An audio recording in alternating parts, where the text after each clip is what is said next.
hablamos primero de lo que es el índice de masa corporal, o sea que en este caso no es lo que responde a la pregunta, ya que, o sea, el índice de masa corporal te puede dar una idea general del paciente y del peso, pero en realidad te habla de una distribución de tejido adiposo que no es, o sea, uniforme, digamos. Indirectamente asume que se distribuye todo igual en el cuerpo.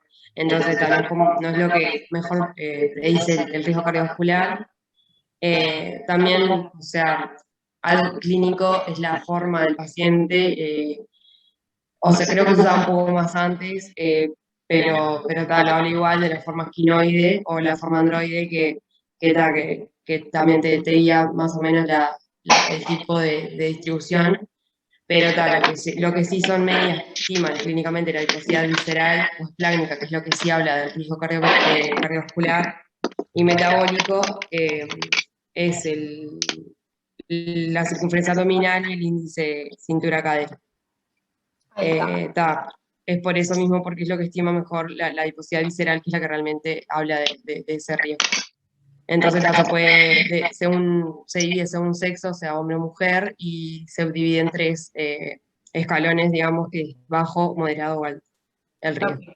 Bien, o sea que ustedes, ¿cuál creerían que es el mejor método de diagnóstico? ¿Elegirían uno solo? ¿Elegirían varios?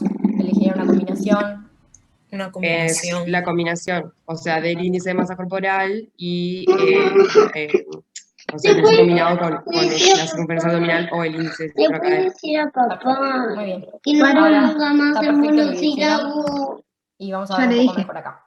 ¿Se acuerdan que nuestro paciente, Alan, tenía a nivel del examen físico abdominal, tenía un abdomen globuloso, un perímetro abdominal de 132, no leo por esto, bien, peso de 96 kilos y una talla de 170, ¿tá? Esto nos daba un IMC de aproximadamente 33.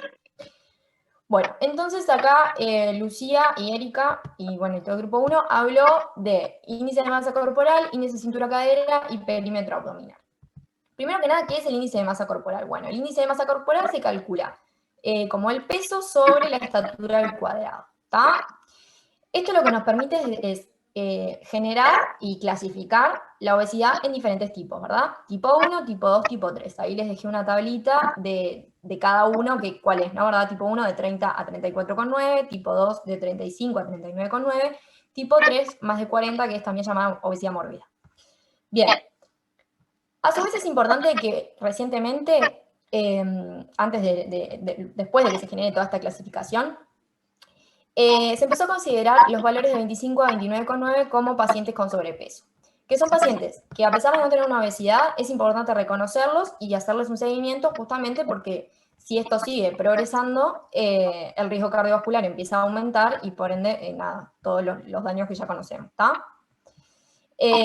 Generalmente a los pacientes con sobrepeso no se les hace tratamiento farmacológico, sino más bien tratamiento higiénico dietético. Bien, como dijeron las compañeras, el IMC es un índice útil, pero no 100% fiable para detectar a personas metabólicamente enfermas, ¿verdad? Porque como dijeron, asume que la grasa tiene una distribución uniforme.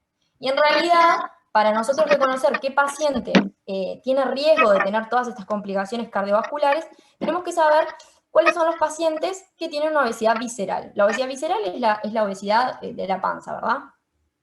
Ta. Esos son los que a nosotros nos van a interesar, ta, y son los que tenemos que estudiar más de cerca justamente porque son los que tienen mayor riesgo de generar complicaciones. Ta.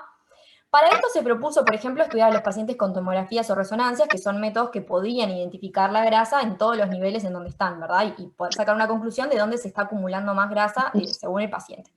Sin embargo, son métodos que son caros, que no se hacen en un primer nivel de atención, por ende, bueno, no son métodos que usamos de rutina. Otro de los índices antropométricos que comentaron fue el índice cintura-cadera, ¿verdad? Que se calcula como perímetro de cintura sobre perímetro de cadera. Acá les dejé los puntos anatómicos para medirlos, nada, para que sepan dónde es que se miden, inmediatamente por debajo de las costillas inferiores, en la parte más estrecha de la cintura, inmediatamente por encima de la cresta ilíaca, y el punto medio entre borde inferior de la última costilla y espina ilíaca anterosuperior de cadera, ¿está? Y por último el perímetro abdominal, que se mide a medio camino entre el límite inferior de las costillas y la espina ilíaca anterosuperior.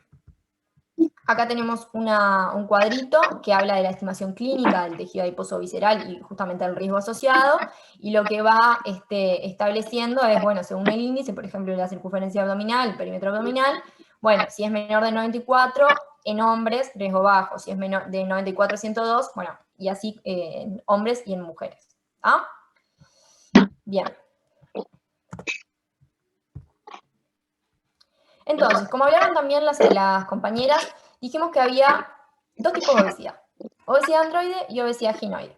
Como vemos acá en la foto, vemos que hay acumulación de grasa en todas estas personas en diferentes lugares y por eso es importante reconocer en dónde es que se acumula la grasa a cada persona para poder reconocer justamente cuáles son los que tienen más chances de generar estas complicaciones. Tenemos que la obesidad androide es más marcada en el segmento superior, con mayor celularidad y volumen adipositario, ¿está? Y es la que tiene mayor riesgo de desarrollar justamente complicaciones metabólicas y vasculares. Podemos tener obesidad androide subcutánea, que no es la que nos va a generar mayoritariamente los problemas, o podemos tener obesidad androide intraabdominal visceral, que es justamente la que estamos hablando, la relacionada con todas estas patologías. Y también podemos tener obesidad ginoide, que es más marcada en el segmento inferior, más o menos ahí a la altura de la cintura pelviana, y va a estar más bien relacionada con complicaciones compresivas y no tanto alteraciones metabólicas, ¿está? Y bueno, también podemos tener pacientes con distribución homogénea, que bueno, justamente tiene una distribución homogénea de toda la grasa corporal, y no predomina en ningún área. Bien. Entonces, como dijimos acá, vamos a tener diferentes IMC, ¿verdad? Por lo tanto, una población heterogénea. Vamos a tener pacientes que son normopeso, es decir, que según el IMC no va a tener un IMC aumentado, por ejemplo, pacientes que son con sobrepeso, o bueno, por lo general son esos, aunque pueden no tener sobrepeso, pero que igualmente están metabólicamente enfermos, o podemos tener obesos, es decir, con un IMC mayor a 30, tanto tipo 1, tipo 2 o tipo 3, que pueden ser metabólicamente enfermos, justamente los más relacionados a la obesidad visceral, androide visceral, y los metabólicamente sanos, que bueno, pueden ser obesos androides con preferencia de almacenamiento subcutáneo o obesidad ginoide, u homogénea. Bien. ¿Se entendió esto? Sí. Sí, sí. Una pregunta, los que tienen obesidad homogénea, al tener también a nivel de abdomen, ¿también tienen más riesgo? Depende cuánto sea la obesidad a nivel visceral, ¿verdad? Si es realmente homogénea en todos lados y no llega a generarse la disfunción adipositaria, que es lo que sucede cuando hay mucha acumulación de grasa a nivel visceral, no van a tener grandes problemas, ¿verdad? Pero bueno, ahora vamos a ver bien por qué se da esa disfunción cuando se empieza a acumular ahí, qué es lo que genera el problema. ¿Ah? Gracias. A ti. Bueno, entonces, como dijeron las chiquilinas, ¿cuál es el mejor método antropométrico? Bueno, una combinación, ¿verdad?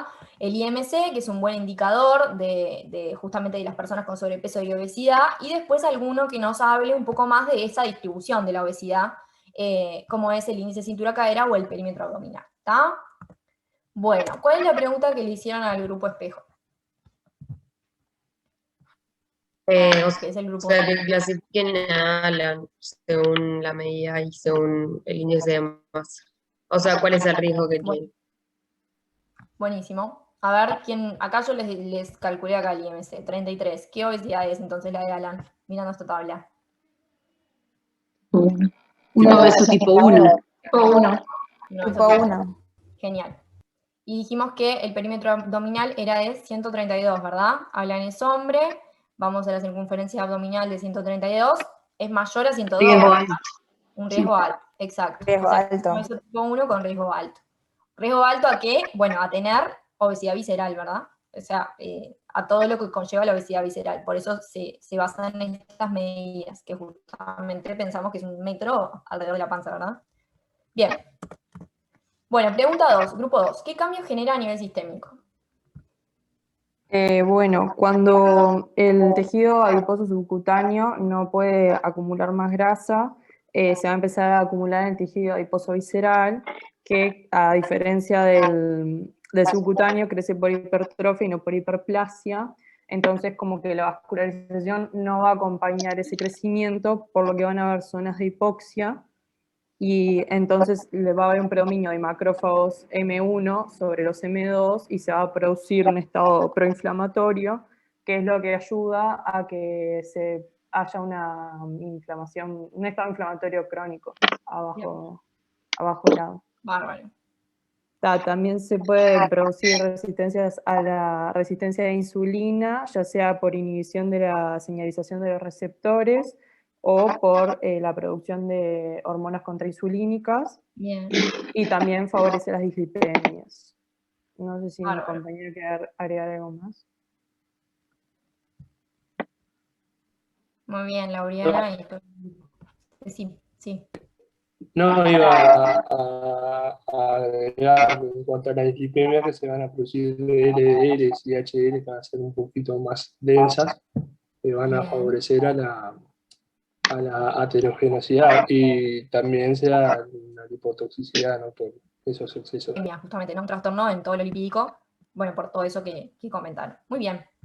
Bueno, entonces, primero vamos a hablar un poco de las diferencias entre el subcutáneo y el visceral, porque entendimos que justamente a nivel visceral, cuando se acumula, es que se genera el problema, y no a nivel subcutáneo, pero bueno, es interesante saber por qué, ¿verdad? Primero que nada, el tejido abdominal subcutáneo preferentemente se encuentra en glúteo femoral y pared abdominal anterior y posterior. A diferencia del visceral, que es bien intraabdominal, o sea, justamente la palabra lo dice, está entre las vísceras, ¿está? Acá tienen un esquema. Esto sería la grasa visceral, entre las vísceras, y esto sería la grasa subcutánea, que aparte de almacenarse ahí, como dice ahí, está en el glúteo femoral y en otros lugares, ¿está? ¿Me lo El mandas tejido por abdominal WhatsApp? subcutáneo corresponde al 80% de la grasa corporal, ¿tá? Es el mayoritario. A diferencia del visceral, que va a depender del sexo, un 10 o un 20% en hombres y un 10% en mujeres, y que va a ir aumentando con la edad. El tejido subcutáneo no tiene drenaje venoso, el visceral sí. Y esto es un hecho fundamental que lo tenemos que entender bien para entender la disfunción adipositaria. El tejido abdominal subcutáneo, ¿tá?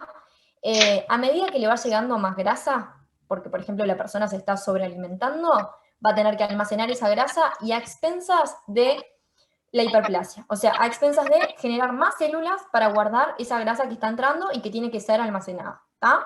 A diferencia del visceral, que en vez de generar más células, genera una hipertrofia de las mismas células que tiene, ¿verdad? Si tenía 10, van a quedar las mismas 10, solo que esas 10 van a ser más grandes porque van a tener que almacenar más grasa, ¿está?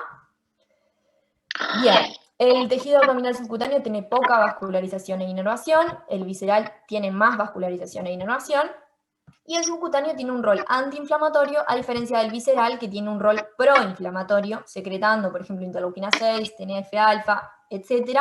Que bueno, que como vimos en el taller de diabetes, todo lo proinflamatorio es el punto de partida de todas estas patologías, ¿no? Bien. Acá les hice un esquema para entender, que ya lo dijo Lauriana, lo dijo muy bien, pero igual me parece que está bueno el esquema para visualizarlo un poco mejor. ¿Cómo se da esta disfunción adipositaria? ¿Cómo empieza todo el problema? Bueno, lo primero que pasa es que hay un aporte excesivo, ¿verdad? Esto en caso de una obesidad de tipo primaria, ¿sí? Hay un aporte excesivo. Hay una persona que está alimentándose más de lo que se alimenta normalmente y está gastando menos, ¿tá? No está haciendo actividad física y por ende hay más de lo que se necesita. La grasa va a empezar a almacenarse, ¿verdad? Se empieza a almacenar primero en el tejido abdominal subcutáneo, que como dijimos es a expensas de la hiperplasia, o sea, de generar más células para guardar esa grasa que está entrando, o ese exceso que está entrando. Y luego se empieza a guardar en el tejido visceral, que como dijimos, a expensas de la hipertrofia, ¿verdad? O sea, las células se vuelven más grandes. Por supuesto que el aumento del aporte que está llegando aumenta la masa corporal, ¿verdad? Va a haber más grasa en nuestro cuerpo, que más allá de que esté almacenada, es una mayor cantidad de lo que teníamos antes. Por ende va a haber un aumento de masa corporal a expensas de hiperplasia y de hipertrofia. Lo importante es que la hiperplasia es un proceso muy lento, ¿sí? Entonces, una vez que se empieza a almacenar, y aunque el primer lugar donde se almacene sea en el subcutáneo de repente se satura, ¿tá? Ya no puede seguir almacenando porque es un proceso lento que requiere tiempo, y por ende se mueve todo el tema del almacén hacia el tejido visceral. Entonces empieza a predominar lo que es el aumento de masa corporal a expensas de la hipertrofia celular del tejido adiposo, y justamente esto es el proceso clave para que empiece todo el problema en sí. Bueno, la hipertrofia, imagínense, tenemos células que están al lado de vasos sanguíneos y de nervios, y esas células empiezan a crecer de tamaño. Entonces, empiezan a crecer de tamaño y empiezan a comprimir todo lo que tienen al lado, ¿verdad? Por ejemplo, vasos sanguíneos. Esa compresión lo que va a generar es hipoxia. ¿Por qué? Bueno, porque si estamos comprimiendo el vaso sanguíneo que tenemos al lado, el vaso sanguíneo va a disminuir su calibre y va a pasar menos sangre por el vaso, ¿tá? Por ende va a bajar la irrigación. Y por otro lado, a pesar de que el cuerpo humano es inteligente y sabe que se está produciendo todo este proceso y va a intentar generar más vasos sanguíneos para nutrir esa zona de ahí, generando el proceso de angiogénesis, ¿verdad?, de creación de nuevos vasos, pero este proceso no va a poder compensar todo el problema que está sucediendo, por ende, igualmente la consecuencia va a ser la hipoxia, ¿tá? Aunque va a tratar de compensarlo, la hipoxia va a ser lo que predomina. Entonces, esas células no van a tener vasos sanguíneos óptimos para estar nutriéndose y para que le estén pasando oxígeno y todos los nutrientes que necesitan. Por ende, esas células van a empezar a vivir en un microambiente adaptativo de supervivencia. Van a tener que adaptarse a esa situación, a esas condiciones de hipoxia, ¿sí? Entonces, por supuesto que la célula no va a estar actuando óptimamente como lo puede hacer siempre. Va a disminuir las funciones biosintéticas, va a vivir, va a quedarse con lo que necesita para su supervivencia sin generar otros mecanismos, ¿verdad? Entonces, al disminuir las funciones biosintéticas, ¿qué va a pasar? Bueno, va a bajar la lipogénesis, ¿verdad? Que es una de las funciones biosintéticas, entre otras. Bien, como baja la lipogénesis, se va a generar una acumulación de ácidos grasos libres, porque esos ácidos grasos libres no van a estar guardándose como triglicéridos, justamente porque esta célula va a estar en el mecanismo de supervivencia que no le permite gastar energía en almacenar cosas, ¿verdad? Sumado a que la hipertrofia es clave para un contexto proinflamatorio. Como nosotros habíamos hablado antes, los contextos proinflamatorios tenían, así, o sea, lo que lograban era estimular todos los procesos contrainsulínicos, como por ejemplo los del glucagón y las hormonas contrainsulínicas, e inhibir todo lo de la insulina. Y como sabíamos, la insulina estimulaba todos los procesos anabólicos, ¿verdad? Todas las funciones biosintéticas, de guardado, de todo. Por ende, si está estimulado el contexto proinflamatorio, está estimulado todo lo contrainsulínico, que es todo lo que tiende a romper, ¿verdad? Entre ellos la lipólisis. Entonces, vamos a tener una acumulación de lipólisis. Y acá, en la disminución de las funciones biosintéticas, va a estar disminuida la lipogénesis. O sea, ¿cuál es la consecuencia de esto? Acumulación de ácidos grasos libres. ¿Se entendió? Sí. Sí, profe. Sí. Bueno, entonces habíamos dicho que las células van a estar en un microambiente adaptativo de supervivencia, ¿verdad? Este microambiente lo que genera es un estrés de retículo, ¿tá? Y este estrés lo que hace es generar sustancias proinflamatorias y entre ellas el factor quimiotáctico de macrófagos, que lo que hace es atraer macrófagos y generar un loop constante de amplificación proinflamatoria, donde se va a tender a una lipólisis exacerbada, ¿tá? Bueno, entonces, aquí las compañeros estuvieron hablando de las consecuencias sistémicas, dijeron resistencia a la insulina, dislipemias. Bueno, ahora vamos a hablar un poco del hígado graso alcohólico, las litiasis, bueno, hipoventilación y somnolencia, y también está relacionada a ciertos tipos de cáncer, ¿verdad? Esófago, páncreas, colorectal, mama, riñón y tiroides. Bueno, los compañeros habían hablado un poco de la aterosclerosis y cómo se formaba la dislipemia y todo eso, así que vamos a hablar un poquito de eso. Como dijimos, todo el proceso anterior, toda la disfunción adipositaria genera un aumento de ácidos grasos libres, ¿está? Esos ácidos grasos libres van a querer ir al músculo o al hígado. Entonces, una vez que van al hígado, el hígado va a intentar aumentar la síntesis de triglicéridos. De hecho, lo hace con éxito en un principio, hasta que después los mecanismos empiezan a fallar y ya no se logra y se empieza a acumular en la sangre, ¿verdad? Entonces, ese aumento de síntesis de triglicéridos va a generar dos consecuencias. Uno es lo que sucede en los pacientes obesos, lo que se llama esteatosis hepática o hígado graso no alcohólico, porque también está hígado graso alcohólico, que bueno, que justamente como se acumulan los triglicéridos, el hígado se empieza a poner graso. Digo, macroscópicamente, si buscan en internet una foto de un hígado graso, es literalmente un hígado graso, que es por eso, o sea, se tienen que guardar esos lípidos bajo forma de triglicéridos, lo hace el hígado y el hígado empieza a quedar así con todas las consecuencias que eso tiene, ¿verdad? Porque acá hay patrones de lesiones, hay patrones de función que van a estar alterados, y bueno, entre otras cosas. Bien, por otro lado, ese aumento de síntesis de triglicéridos va a generar la salida de VLDL unidas a apovesiana, ¿está? Estas VLDL van a encontrarse en la circulación con las HDL y van a generar un intercambio. Las VLDL le van a dar a las HDL los triglicéridos, ¿está? Y las HDL le van a dar a estas VLDL los ésteres de colesterol. ¿Qué va a quedar entonces? Bueno, HDL ricas en triglicéridos y VLDL bajas en triglicéridos, pero altas en ésteres de colesterol. Estas VLDL siguen circulando por la sangre hasta que en un momento siguen perdiendo triglicéridos, formándose remanentes de VLDL que se llaman IDL. Yo sé que es medio entreverado, pero bueno. Hasta que en un momento pierden todo el triglicérido, todos los triglicéridos, y se convierten en LDL, ¿verdad? Estas IDL justamente tienen dos caminos, o perder todo el triglicérido y convertirse en LDL, o depurarse, es decir, ir al hígado y depurarse, ¿sí? Bien, entonces, ¿qué es lo importante que sucede en todo este proceso? Bueno, que nos generan LDL, que tiene una capacidad mayor que las LDL comunes en penetrar en la barrera endotelial, ¿está? Porque persisten más tiempo en la circulación, son más densas y pequeñas, tienen mayor capacidad de oxidarse y son activamente endocitadas por los receptores scavenger de los macrófagos, ¿está?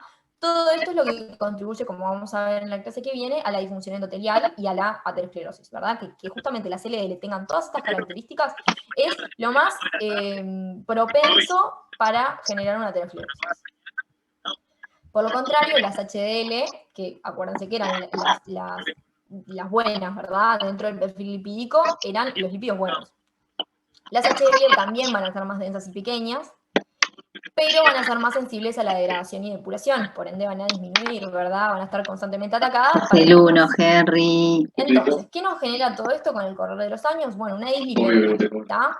La dislipemia, esta aterosclerótica que se da en la obesidad, se caracteriza por la triada hipertrigliceridemia, aumento del LDL y disminución del HDL, con LDL más densas, más pequeñas y más aterogénicas, ¿está? ¿Se entendió? Sí. Bien. Después ellos hablaron un poco de la resistencia a la insulina, ¿verdad? Y acá van a ver dos factores importantes que son los que van a participar. ¿Qué son?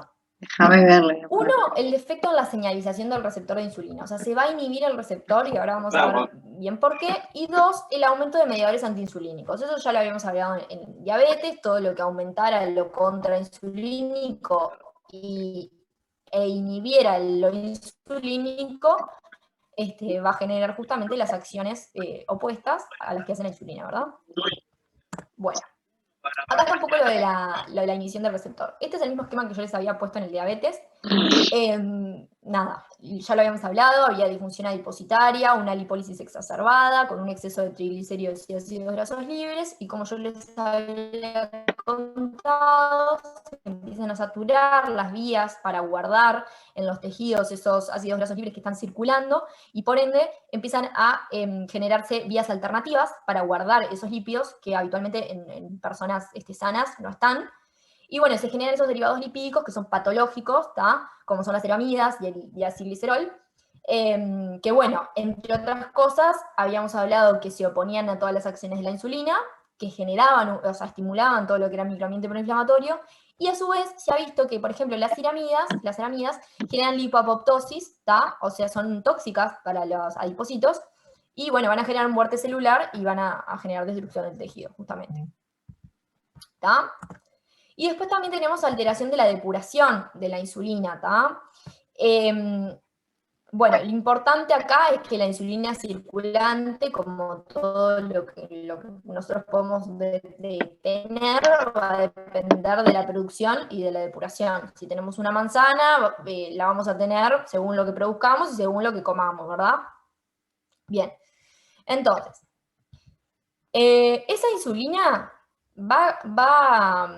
como dijimos, va a depender de su producción y su depuración. La depuración de la insulina, es decir, la eliminación de la insulina, va a depender de la unión de la insulina a ciertos receptores, ¿está? Una vez que la insulina se una a esos receptores, se genera la, ¿verdad?, de la célula. Entonces, cuando nosotros tenemos una hiperinsulinemia, tenemos mucha insulina, ¿tá? Va a haber una disminución global de estos receptores en los tejidos, justamente porque si nosotros tenemos, a ver, normalmente 10 insulinas para 10 receptores, o si nosotros tenemos, para 15 receptores, si tenemos 20 insulinas para 15, vamos a tener todos los receptores ocupados y todos van a estar internalizados. Entonces, justamente, la insulina no va a poder responder, no va a poder depurarse, porque no tiene esos receptores para unirse, ¿verdad? Porque van a estar todos internalizados, como pasa en casos de hiperinsulinemia, que estuvimos hablando la clase pasada. Bien. A su vez, el tejido adiposo es un órgano endocrino, ¿tá? Que acá les dejé las funciones, bueno, mantenimiento del balance energético, termorregulación, metabolismo de lípidos y glucosa, es importante en la modulación de la función hormonal y reproductiva, regula la presión arterial y hay regulación de la coagulación sanguínea, ¿tá? Y como dijeron los compañeros, en la obesidad, un 70-80% de los casos se produce un remodelado del tejido que provoca un estado proinflamatorio, ¿no? Lo que se conoce como lipoinflamación. Y bueno, saber que esa inflamación es lo más parecido a una inflamación crónica, ¿tá? Vieron que se acuerdan, no sé, de inmuno, que la inflamación puede ser aguda o crónica y que participan de ciertos, o sea, diferentes procesos y diferentes tipos de células. Y bueno, todas las células que van a estar asociadas a la lipoinflamación son células que se ven generalmente en una inflamación crónica.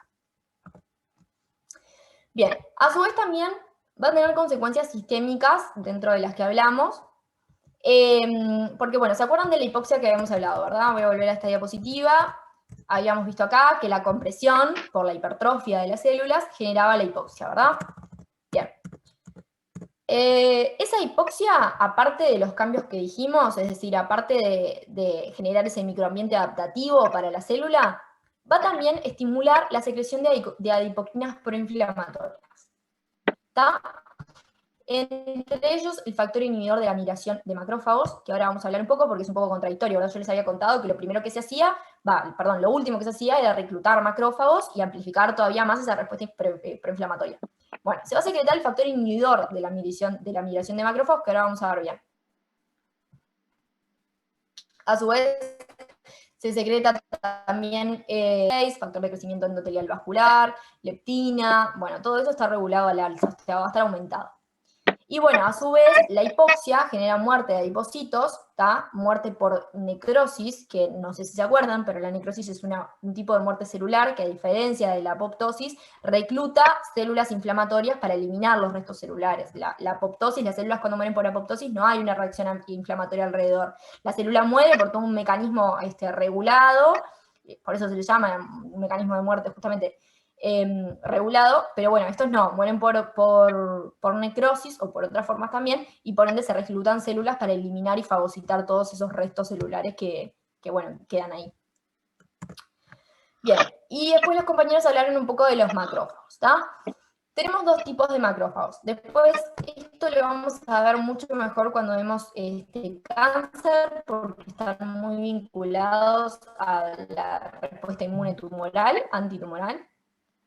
¿Tá? Pero lo que tienen que saber ustedes es que hay un cambio fenotípico de los macrófagos, ¿verdad? O sea, fenotípicamente los macrófagos que se dan en la lipoinflamación son distintos a los que vemos en una respuesta inmune normal, ¿tá? Hay una transformación, una polarización hacia el subtipo M1, ¿tá? Que el subtipo M1 tiene rol proinflamatorio, ¿tá? Son macrófagos que se encargan de todo lo proinflamatorio, que tiene mucho sentido con todo lo que estuvimos hablando, ¿verdad? Bien, entonces se vio que el tejido adiposo está infiltrado con macrófagos M1, es decir, que encima están todo el tiempo reclutando respuesta proinflamatoria, que secretan MCP1 y que también son responsables del 50% de la secreción de TNF y la inhibición de todas las vías de señalización de la insulina, ¿está? Bien. Por otro lado, y hablando del incremento de la respuesta inflamatoria, no sé si ustedes se acuerdan de los receptores de tipo TOL, que los deben haber dado en inmuno. ¿Tá? Son receptores que están en las membranas celulares, que tienen un sector extracelular y un sector intracelular. En el sector extracelular justamente reconocen lo que se llaman PAMs, ¿tá? Que eran patrones moleculares de, por ejemplo, una bacteria, ¿sí?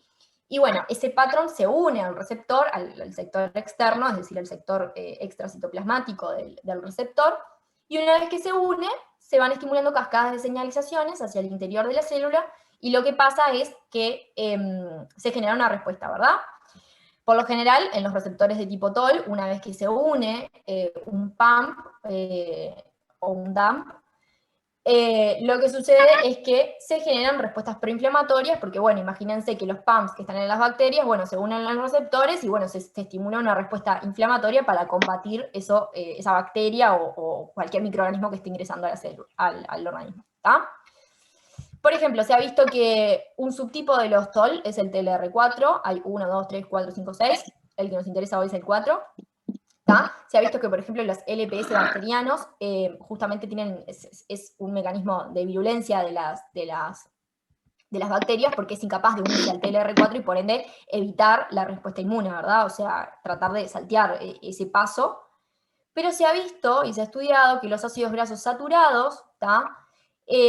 Funcionan como si fuesen pumps para los TLR4, entonces lo que hacen es que en un sector del ácido graso saturado se une el TLR4 y lo que genera es una estimulación constante de respuestas de ese receptor y con eso un aumento de la respuesta inflamatoria, ¿verdad?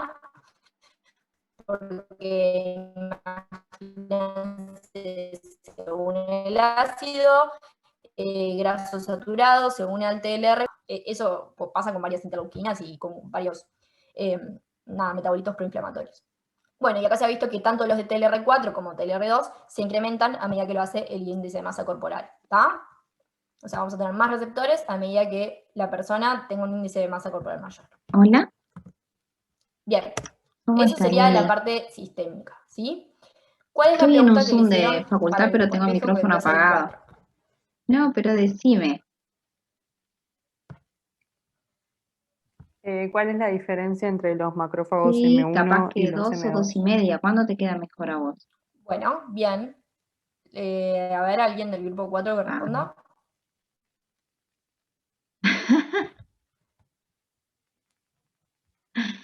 voy a pensar ¿No? algún tema. Voy a pensar algún tema y te digo.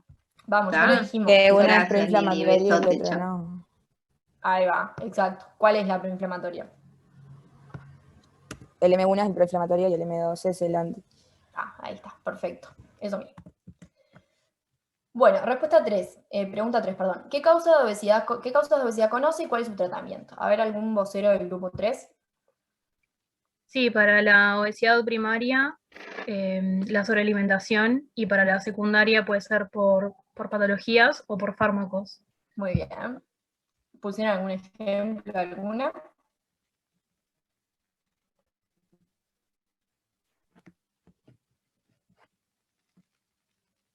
No. Si no pusieron, no pasa nada. ¿Un ejemplo de qué, perdón? De Y fármacos. para patológicas puede ser el hipotiroidismo, Ahí va. creo que el ovario poliquístico, pero no me acuerdo mucho más que eso. Y fármacos, Bien. glucocorticoides y beta bloqueantes. Creo que esteroides y progestágenos también. Bien. Está bien. Bueno, No me acuerdo entonces. de todos. No, está bien, está bien. Como dijo Agustina, las causas de obesidad podemos tener causas primarias o causas secundarias, ¿está? La primaria es la que corresponde a un 95% de los casos. Comemos mal, hacemos poco ejercicio y por ende la obesidad es básicamente por eso. No hay patologías de base ni fármacos que expliquen por qué un paciente puede ser obeso, ¿sí? A ver, existen, pero siempre que nos enfrentemos a un paciente, vamos a pensar en una obesidad primaria, ¿tá? Porque es la mayoritaria y bueno, la verdad es que en Uruguay no se tienen tan buenos hábitos alimentarios. Vamos a hablar entonces, como dijeron, de una sobrealimentación, que obviamente va a estar combinada de sedentarismo, ¿verdad? O sea, va a entrar más de lo que nosotros estamos gastando, ¿sí? Y bueno, y también es interesante que hay una combinación de factores genéticos, endócrinos y ambientales, ¿verdad? Nos puede pasar a nosotros o conocer personas que tengan más tendencia a engordar que otras, como hay otras que comen mucho y no engordan, ¿verdad? Eso está asociado a un montón de factores.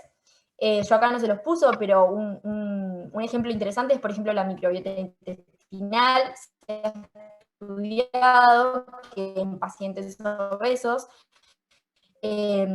los microorganismos de la microbiota intestinal son capaces de, entonces, una vez que coman esos carbohidratos, los pacientes obesos los van a estar digiriendo y por ende adquiriendo todo el contenido calórico que tienen esos carbohidratos, y pacientes normopeso no lo van a lograr, ¿verdad?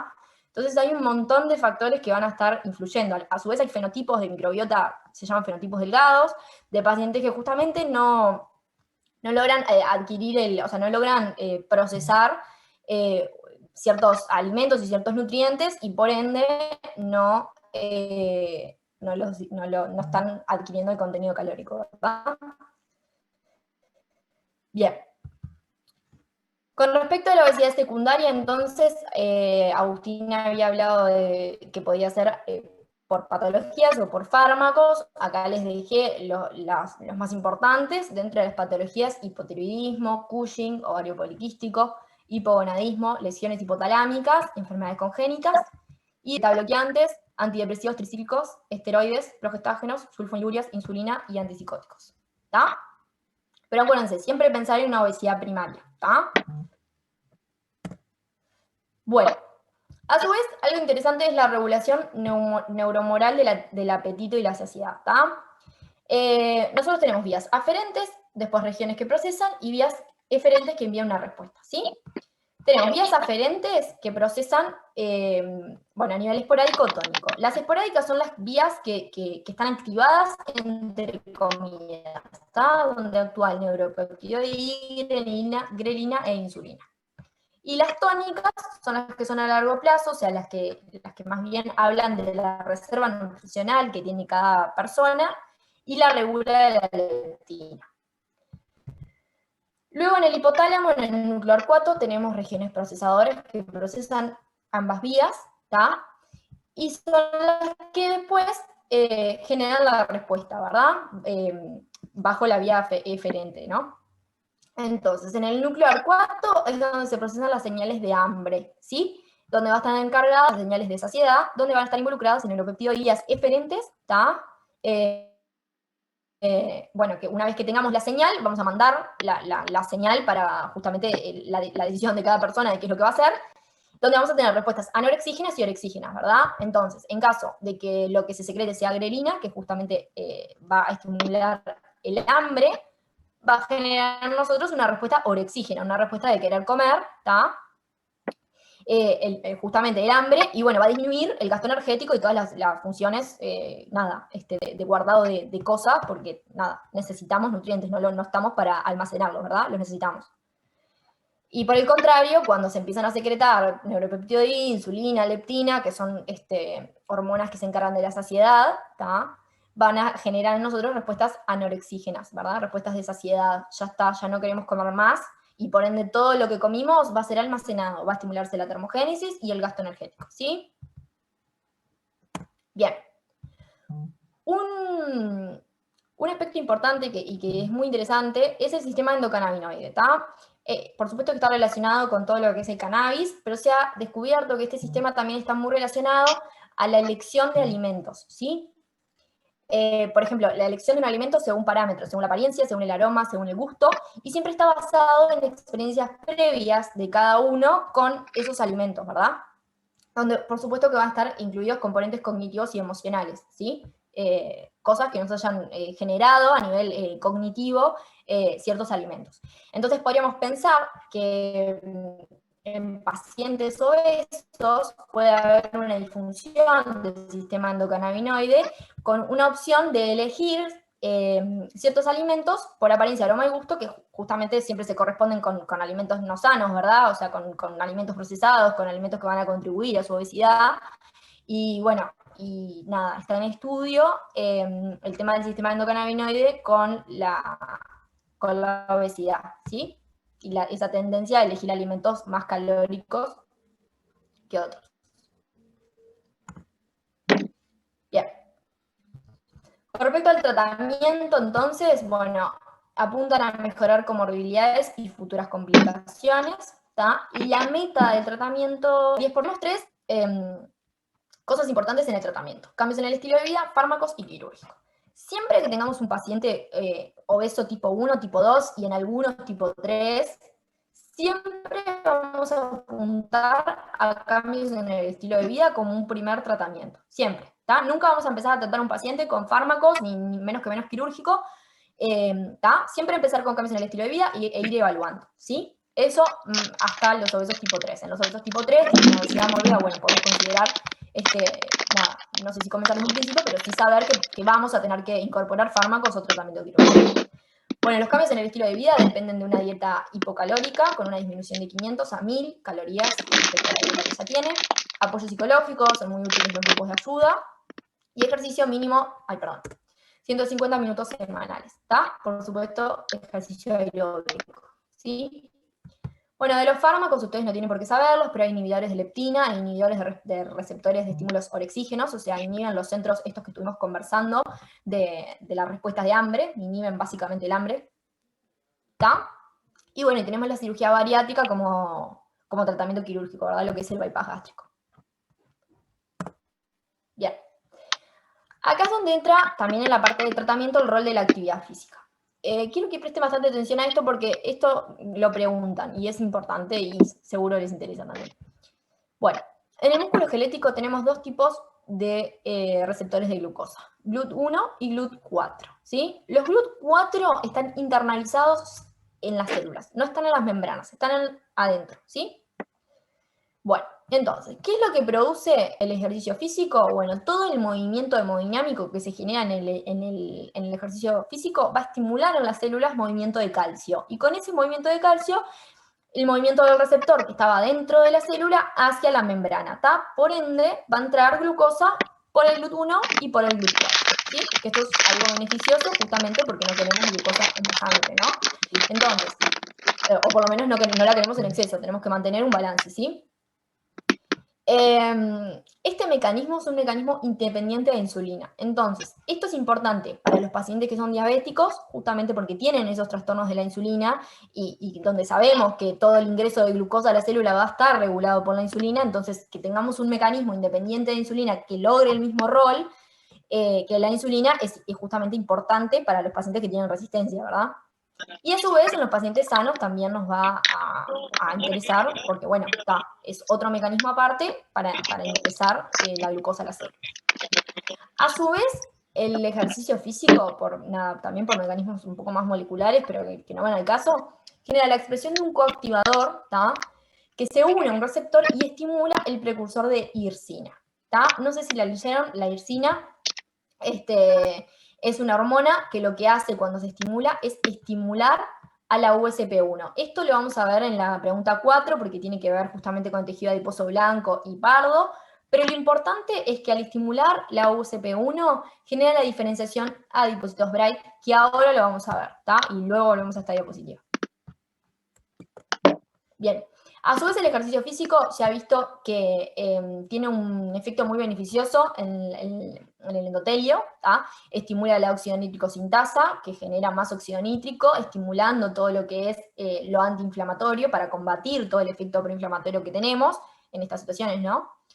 Por otro lado, va a estar estimulando la angiogénesis, se relacionó a la angiogénesis y a la creación de circulación colateral en ciertos territorios sanguíneos, territorios arteriales, y bueno, que esto es importante porque, por ejemplo, pensamos en un paciente que tenga un infarto, ¿verdad?, donde se tape la arteria, tener una reserva de circulación colateral alrededor de esa arteria es beneficioso porque nos va a dar más tiempo a que ese miocardio no entre en hipoxia y nada, se muere, infarte, porque justamente al tener esos vasos alrededor, por esa circulación colateral que crea y que se genera con el ejercicio físico continuado, que tenga una reserva de sangre para darle en caso de que esa arteria se ocluya y no tenga nada de irrigación el miocardio, ¿sí? A su vez se ha visto, relacionado con el sistema nervioso autónomo, se ha visto que el ejercicio físico disminuye el tono simpático y aumenta el tono parasimpático, o sea, el vago, ¿sí? Estimula la acción del vago. Y es muy importante esto porque se ha visto que el vago está muy relacionado en los cambios y en las variaciones de frecuencia cardíaca, ¿sí? Entonces, Estimular el sistema nervioso parasimpático genera que los pacientes puedan tener mejor tolerancia a las variaciones de cambio de frecuencia cardíaca, por ejemplo, en una arritmia, ¿sí? Pacientes que hacen ejercicio físico van a tener una mejor tolerancia a esos cambios de frecuencia que se pueden generar, por ejemplo, si el paciente tiene una arritmia. Y por último, se ha visto también el rol en el preacondicionamiento cardíaco, ¿tá? Se ha visto que aumentan los niveles de calcio y de óxido nítrico, y bueno, se ha visto que un solo ejercicio, es decir, a ver, no sé cómo explicarlo, un día solo de ejercicio ha tenido hasta beneficios importantes en todo lo que es el preacondicionamiento cardíaco para estar, digamos, preparado en caso de cualquier isquemia que le pueda suceder. Obviamente que el continuado es mejor, ¿no? Pero se ha estudiado que con un solo ejercicio ya se logra mantener por semanas ese beneficio de preacondicionamiento. Bien, a su vez el ejercicio físico secreta mioquinas, ¿tá? Que se generan durante la contracción muscular, que todas tienen un efecto antiinflamatorio, por ende beneficioso para todo esto. Se vio que secreta interleuquina 6, que como yo les dije, es una citoquina proinflamatoria, ¿verdad? Pero se ha visto que cuando la secreta el músculo esquelético, tiene un efecto contrario, promueve la lipólisis y disminuye la resistencia a la insulina. A su vez, secreta la interleuquina 15, es otro tipo de mioquina, que disminuye el tejido adiposo blanco, aumenta la tolerancia a la glucosa, facilita el ingreso de glucosa al músculo esquelético. Después interleuquina 4, 7 y 15, que estimula el crecimiento muscular, evitando la sarcopenia, y el FGF21, que es el factor de crecimiento fibroelástico, protege al músculo de la resistencia a la insulina, estimula el tejido adiposo pardo y la termogénesis, que lo vamos a ver ahora. Yo igual estas diapositivas se las voy a dejar, obviamente esto, nada, que tengan una idea. Bien, ¿cuál es la pregunta que tiene el equipo 3 al 1? Hicimos una pregunta, pero ahora me parece que como que no es muy importante. Era sobre la cirugía. A ver, ¿cuál era la pregunta? Era en qué paciente se planteaba la cirugía como tratamiento y los tipos de procedimientos quirúrgicos. Ahí está. Eso para cirugía. Específico, capaz. Pero bueno, para acá me interesa que se queden en qué caso se hace, ¿sí? Siempre lo pensamos, una cirugía bariátrica en pacientes que tengan obesidad mórbida, un IMC mayor a 40, o bueno, también pensarlo en pacientes en que su obesidad sea muy recidivante, ¿verdad? Pacientes que les cueste mucho generar el cambio de hábitos con la dieta, con el ejercicio. De hecho, también pacientes en los que los medicamentos no funcionen o tengan muchos efectos adversos en los pacientes y no se sientan bien, bueno, ahí lo podemos considerar, ¿está? Bien. Pregunta 4. ¿Qué entiende por tejido adiposo blanco y pardo? Menciona las diferencias estructurales y funcionales entre ambos. A ver, alguien del equipo 4 que lea la pregunta, que lea la respuesta, ¿verdad? Nosotros planteamos las diferencias estructurales, que son que el tejido blanco los adipocitos tienen un núcleo comprimido en la periferia, tienen una gran gota lipídica, tienen escaso número de mitocondrias y la irrigación sanguínea es menor, mientras que los pardos tienen un núcleo central que está rodeado por algunas gotas nada más, después tienen varias gotas lipídicas pequeñas, tienen abundantes mitocondrias, que también es lo que genera el color marrón, y tienen una irrigación sanguínea alta, y además también presenta la proteína UCP1, y después las diferencias funcionales es que el blanco tiene como función la reserva energética en forma de triglicéridos, función endocrina, también actúa como aislante térmico y genera una protección mecánica, y que el pardo, en cambio, se especializa en la disipación de la energía por la oxidación de ácidos grasos por el catabolismo de los triglicéridos. Muy bien. Bien. Bárbaro, es eso. Yo acá les dejé una tabla, ¿tá? Hablando de las diferencias, como dijeron, como dijo Candela y como dijo todo el grupo, el tejido adiposo blanco, ¿tá? A diferencia del pardo, bueno, primero el blanco es el más abundante y mayoritario, el pardo es poca la cantidad de tejido adiposo pardo que tenemos. A su vez, bueno, ahí está la localización. El tejido adiposo blanco tiene una localización en tejido subcutáneo, también en visceral y a nivel mediastinal. Y el tejido adiposo pardo es un tejido que es mucho más abundante cuando somos chicos, cuando, bueno, ni que hablar en recién nacido, y que va desapareciendo, ¿sí?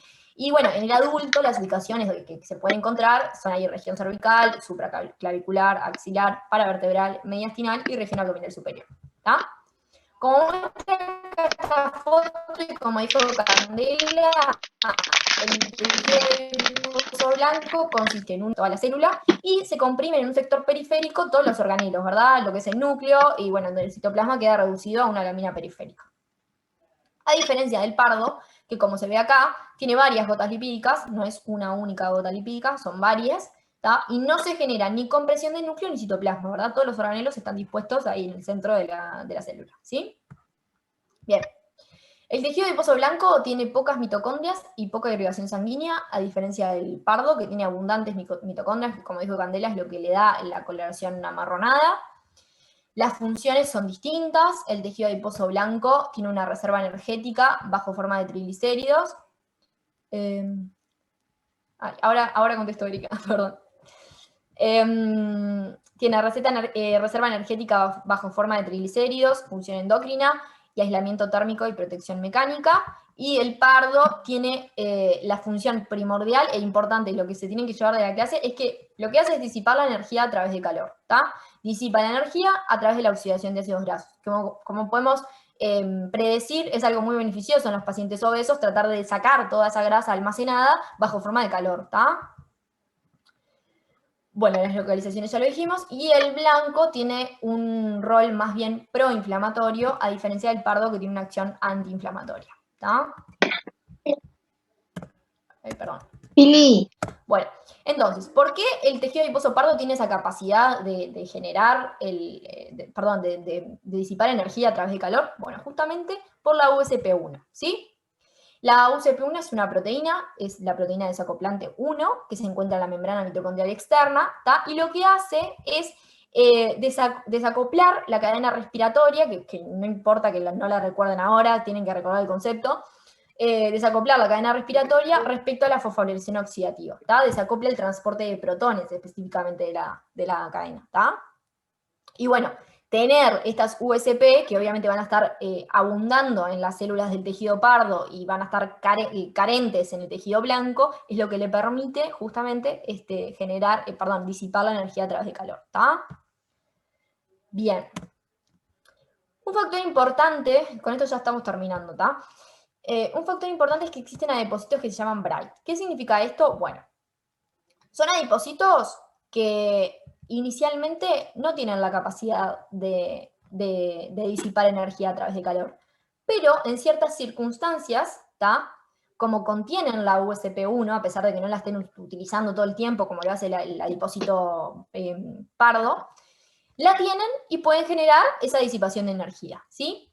Entonces, son adipocitos que si los vemos a simple vista, son adipocitos que pueden ser blancos, ¿tá? O precursores adipositarios, ¿tá? O sea, células menos evolucionadas adipositarias. Y que por ciertos estímulos se genera esa transdiferenciación de un adipocito al otro, ¿no? El adipocito blanco pasa a ser pardo, ¿tá? Tiene esa capacidad de convertirse, ¿sí? El depósito más importante de estos adipocitos Bright, de estos adipocitos que pueden generar ese cambio fenotípico, está en la región inguinal, ¿sí?